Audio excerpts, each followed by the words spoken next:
Chapter 4. Suggestion is power. After studying the various mystical religions and different teachings and systems of mind stuff, one is impressed with the fact that they all have the same basic modus operandi, and that is through repetition. The repeating of certain mantras, words, formulas, or just plain mumbo-jumbo is common with witch doctors, voodoo high priests, hexers, and many other followers of strange cults. They use them to evoke the spirits or work black magic. One finds the same principle at work in chants, incantations, litanies, daily lessons. Also the frequent praying of the Buddhists and Muslims alike. The affirmation of the Theosophists and the followers of unity, the absolute, truth, new thought, divine science. In fact, it is basic to all religions, although here it is white magic instead of black magic. This brings us to the law of suggestion, through which all forces operating within its limits are capable of producing phenomenal results. That is, it is the power of suggestion and autosuggestion, your own to yourself, or heterosuggestion coming to you from outside sources, that starts the machinery into operation or causes the subconscious mind to begin its creative work. And right here is where the affirmations and repetitions play their part.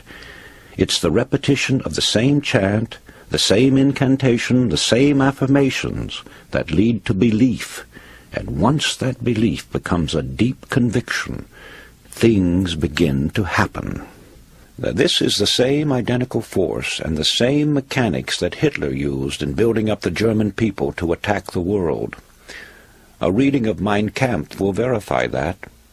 Dr. René Fauvel, a famous French psychologist, explained it by saying that Hitler had a remarkable understanding of the law of suggestion and its different forms of application.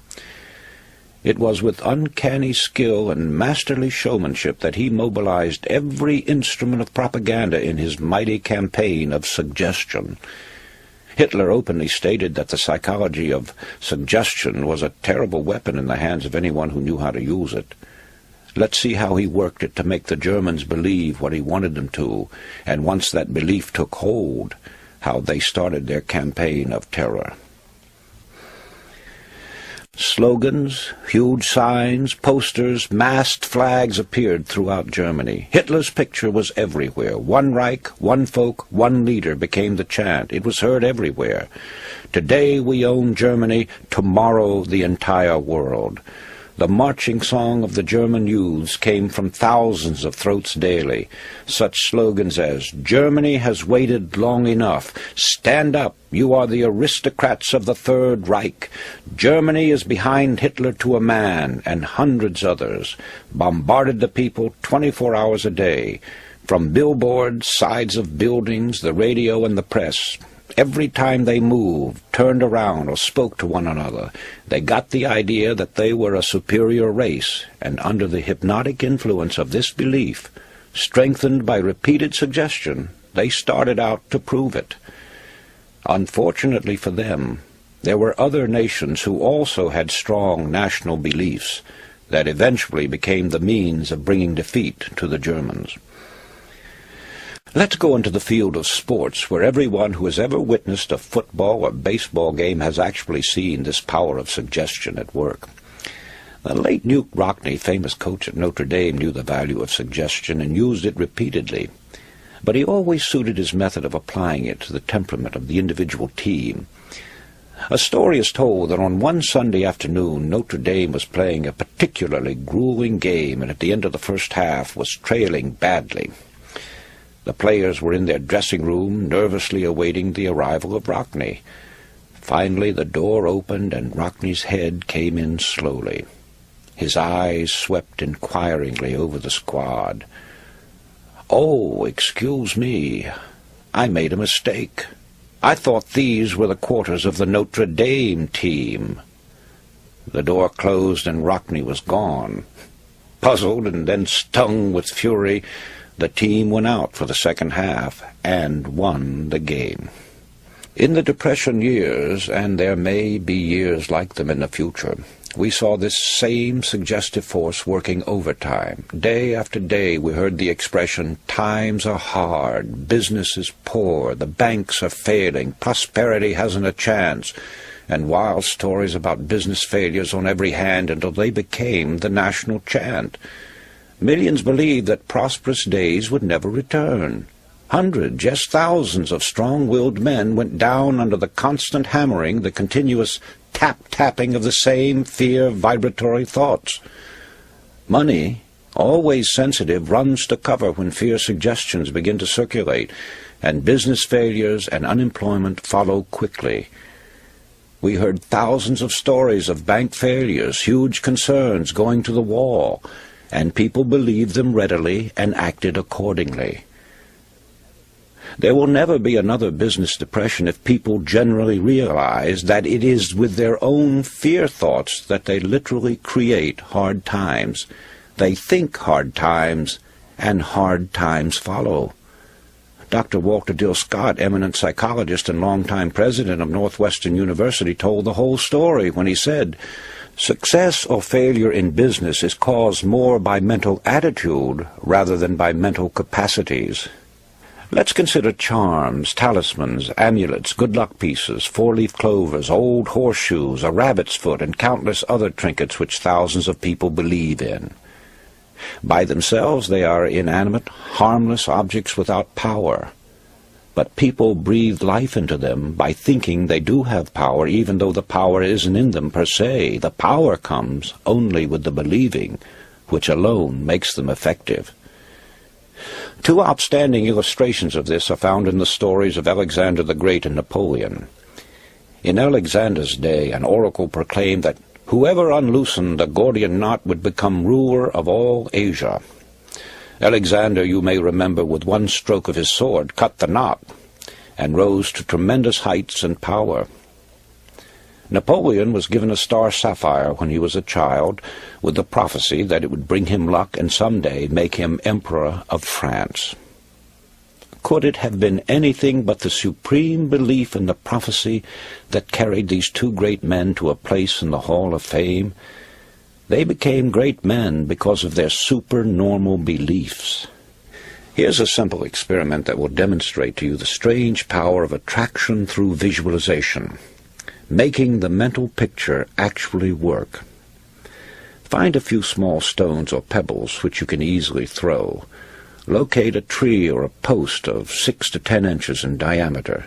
Stand 25 to 30 feet away from it. Start throwing pebbles at the tree, trying to hit it.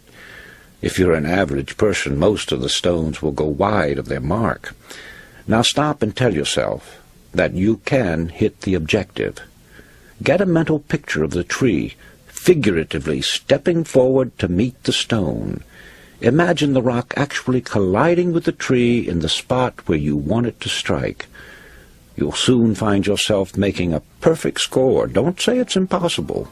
Try it, and you'll prove that it can be done, if you will only believe it.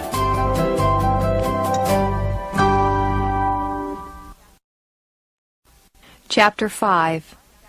The Art of Mental Pictures. To become the person that you would like to be, you create a mental picture of your newly conceived self, and if you continue to hold it, the day will come when you are in reality that person. Shakespeare said, "Assume the virtue if you have it not." Now let's take this great truth and follow some of its implications. In assuming the virtue, you are assuming via your imagination. But here we must make a distinction between daydreaming and a true mental picture or proper use of the imagination. Perhaps there is some genie who will drop $100,000 into your lap or overnight provide you with a mansion luxuriously furnished. I have never had the pleasure of meeting one, but daydreaming or mere undirected wishful thinking doesn't have the power to release the latent forces within you that will bring you the $100,000 or the mansion. When you employ your imagination properly, you see yourself doing a thing and you go ahead and do it. It's the doing the thing you have pictured to yourself that brings it into actual existence. In this connection, think about the use of the magnifying glass. When properly focused, it will gather the light from the sun and concentrate it, so that the heat will burn a hole in the object on which the rays are focused. It must be held steady before the heat power is developed, and so it is with the holding of the image or the mental picture. However, it is very difficult for the average person to concentrate for any length of time, to say nothing of holding on to a mental picture for any great period. You are constantly being swayed by what you read and hear, and as a result, the coordinating part of this creative force turns to gathering together all these scattered elements in a focused mass, instead of devoting itself to making a clear and dynamic picture of your desire. Often I have thought of this matter of desire and suggestion in connection with the planting of vegetable or flower seeds. Once the soil is prepared and the tiny seeds are placed in it, it only takes a short time until they begin to root and sprouts begin to appear. The moment they start upward through the soil in search of light, sunshine, and moisture, obstacles mean nothing to them. They will push aside small stones or bits of wood, and if they can't do that, they'll extend themselves and grow around them. So it can be with you and the suggestions you give to your subconscious mind. The results will be pure or complex, depending upon the original seed and the attention which you give it. In other words, plant the right kind of seed, and habitually feed it with strong affirmative thought, always directed toward the same end. It will grow into a mighty force, finding ways and means of overcoming all obstacles. I have been in the private offices of a great many industrial leaders, businessmen, great bankers, and others. Long before this magic of belief was understood by me, I was impressed with the pictures, photographs, slogans, bits of statuary, and so forth, which were to be found in the inner sanctums of great firms. Undoubtedly, many of you have seen or heard of such displays, but has it ever occurred to you what their purpose was? There can only be one answer, and that is, they serve as a constant reminder, getting the picture over to the occupant of the room, that he too can succeed as those did before him. In common with other great men, Thomas A. Edison obviously knew the value of the repeated suggestion and made use of it. Among the articles found in his desk was a piece of paper that said, "When down in the mouth, remember Jonah. He came out all right." Edison must have thought well of that expression and perhaps reflected much upon it. So, let's get down to the mechanics.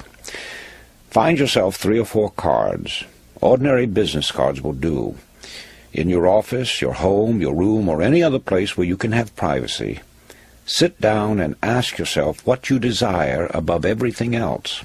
When the answer comes and you are certain that it is your uppermost desire, then at the top of one card write a word picture of it. 1 or 2 words may be sufficient. A job, a better job, more money, a home of your own. Then on each card, duplicate the word picture from the original. Carry one in your billfold or handbag. Place another alongside your bed or fasten it to your bedstead. Place another on your shaving mirror or dressing table, and still another on your desk. The whole idea, as you may have guessed, is to enable you to see mentally the picture at all hours of the day. Just before going to sleep at night and upon waking in the morning are 2 very important moments of the 24 hours in which to concentrate upon your thoughts with added force. But don't stop just with those 2 periods. The more often you can visualize the desire by this method, or one of your own devising for that matter, the speedier the materialization. At the start, you may have no idea of how the results are to come. Don't worry. Just leave it to the subconscious mind, which has its own ways of making contacts and of opening doors and avenues that you may never even have thought of. You will receive assistance from the most unexpected sources. You may be suddenly struck with the idea of seeing a person that you have not heard from in a long time, or calling upon a man you've never seen before. You may get the idea of writing a letter or making a telephone call. Whatever the idea is, follow it.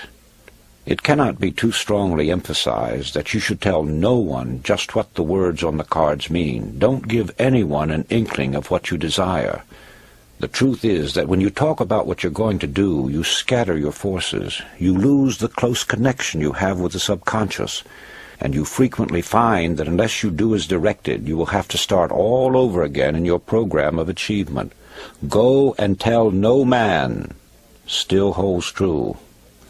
Suppose you want a better job or promotion. Not only use the cards, but keep telling yourself constantly and continuously that you are going to get that job.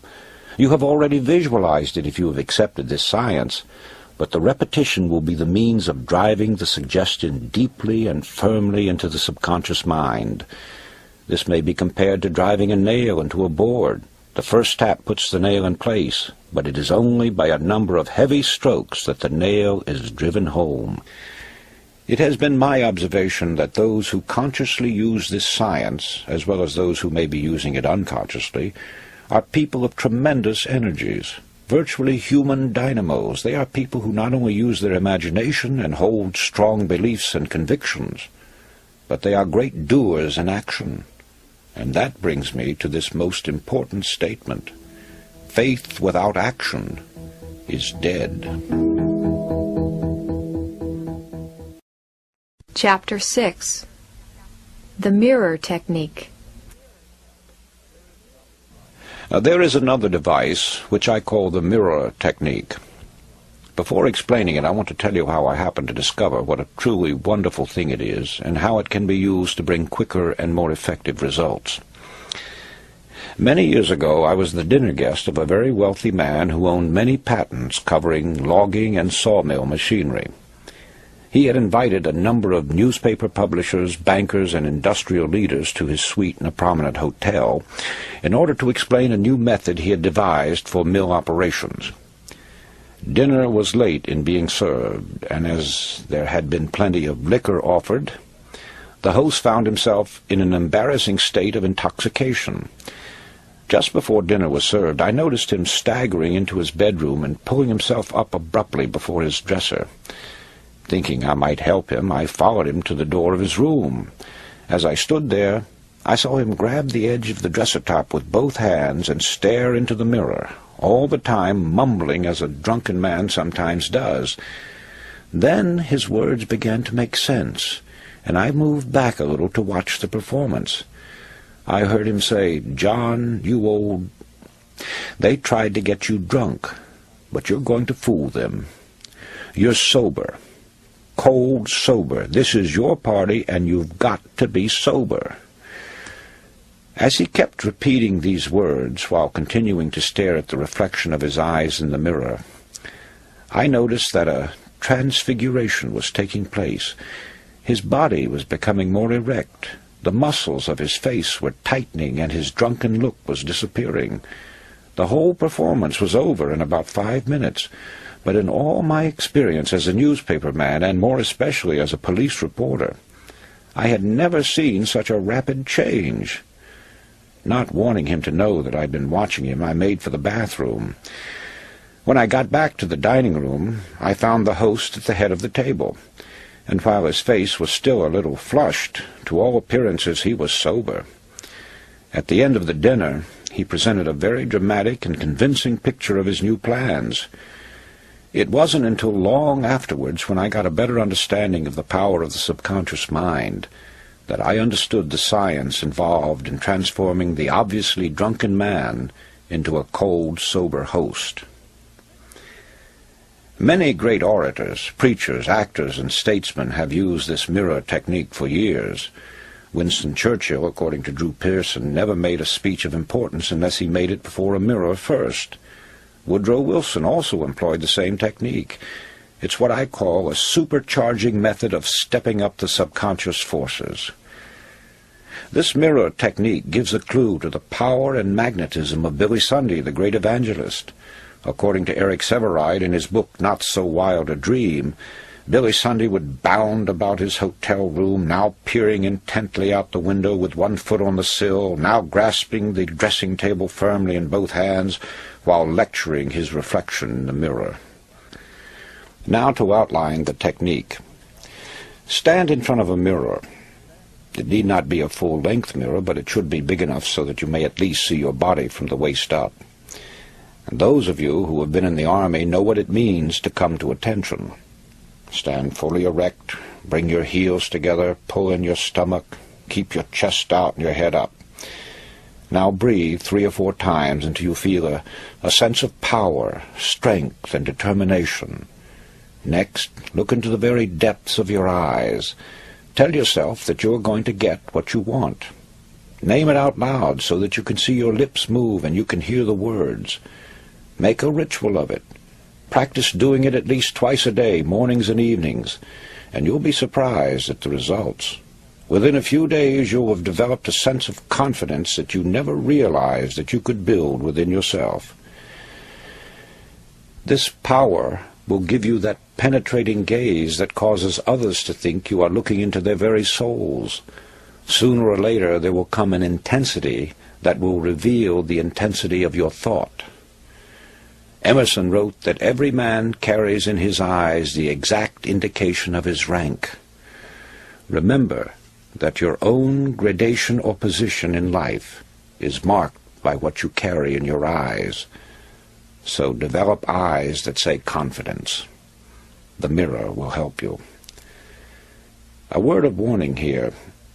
I take it for granted that none of you assume that the techniques I'm showing you here is an open sesame to riches and fame overnight.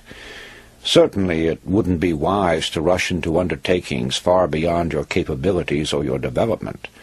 But by using this science, you could learn the various steps which will take you to the top. But you must have a plan of action before any program is undertaken. You've got to know what you want and be specific about it. As long as you hold on to the mental picture of your idea and begin to develop it with action, nothing can stop you from succeeding. For the subconscious mind never fails to obey any order given to it clearly and emphatically.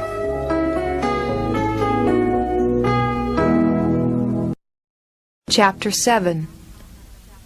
How to project your thoughts. In this section, I want to talk about several points that I think pertain to mind stuff. Call it a potpourri. We seldom realize how much our emotional vibrations affect others and how much we're affected by theirs. An extremely nervous person in a position of authority can put nearly every person associated with him into a nervous state. It's always important to remember that a negative person can raise havoc in an organization or a home. The same amount of damage can be done by a strong negative personality as good can be done by a positive one. When the two are pitted together against one another, the negative frequently becomes the more powerful. To get a better understanding of the effect of these suggestive vibrations, you need only to read your varying feelings when entering different offices or homes. The atmosphere, which is the creation of the people living there, can be instantly detected as being upsetting, disturbing, tranquil, or harmonious. The vibrations set up by others affect us much more than we realize. We take on the characteristics of those with whom we are more or less constantly associated. If you want to remain a positive type, avoid associating too much with anyone who has a negative or pessimistic personality. This brings me to another point. A person who desires riches must go where the riches are. Alone on a desert island, a man would probably have a tough time eking out a living, to say nothing of trying to amass a fortune. So it is in everyday pursuits. Therefore, if you want money, you have to associate yourself with people who have it or who know how to make it. This may sound rather gross, but the truth is that if it's money you're after, you must go where it is and where it is being spent. Also, you must become personally acquainted with those who have the authority to spend it. If you're a salesman selling advertising, and you know the head of the firm is the man with the final say, it's a waste of time trying to convince minor clerks and junior executives. The same holds true if you're trying to sell other commodities, or what is more important, trying to sell yourself. And finally, the right mental attitude. Being properly attired, keeping your eyes straight ahead and fixed on your goal, throwing around you the proper aura, which is done by an act of your imagination or an extension of your personal magnetism, will work wonders. Theos Bernard, in his Penthouse of the Gods, learned this when he was cornered and stoned by a crowd of natives in Tibet. In his book, he says his first reaction was to fight, but the thought was immediately dismissed when he recalled that he had been taught to assume and maintain his aura. Thus he straightened his shoulders, lifted high his head, directed his eyes straight ahead, and moved forward with a firm and rapid stride. Not only did the crowd give way, but others came forward and made a path for him. When man fully comprehends the great power of his mind and earnestly puts it to work, he will have dominion over this earth and everything on it. You yourself have this inner spark, but it must be fanned until the fire is of white-hot intensity, and it must be constantly stoked, which you do by adding fuel. Ideas, ideas, more ideas, and action.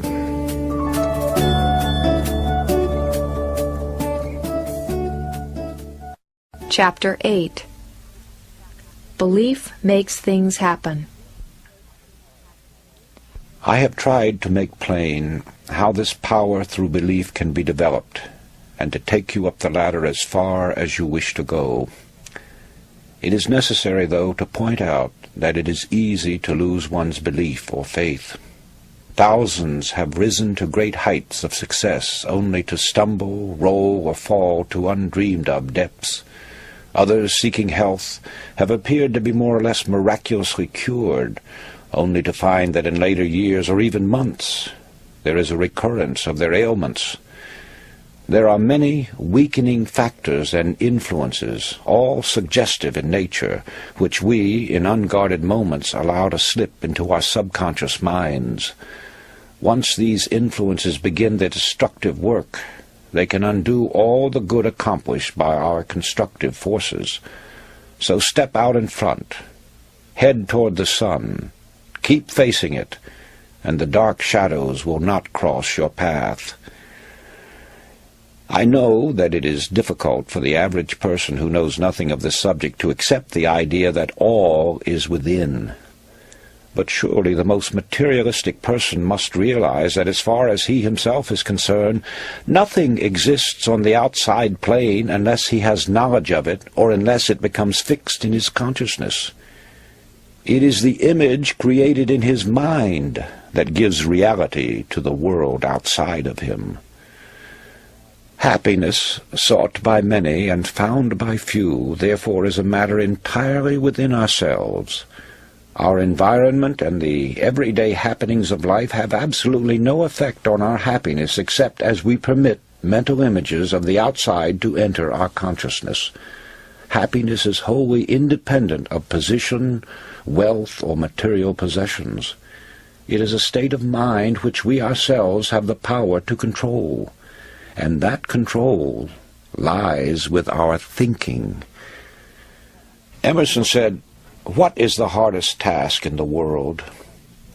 To think." Obviously this is so, when one considers that most of us are victims of mass thinking and feed upon suggestions from others. We all know that the law of cause and effect is inviolable. Yet how many of us ever pause to consider its workings? The entire course of a man's life has many times been changed by a single thought, which coming to him in a flash became a mighty power that altered the whole current of human events. History is replete with the stories of strong-minded, resolutely willed individuals who, steadfastly holding to their inner convictions, have been able to inspire their fellow man and in the face of tremendous and determined opposition have literally created out of nothing great businesses, huge empires, and new worlds. They had no monopoly of thought power. You and every man and woman have it.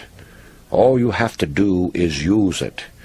You will then become the person you envisage in your imagination.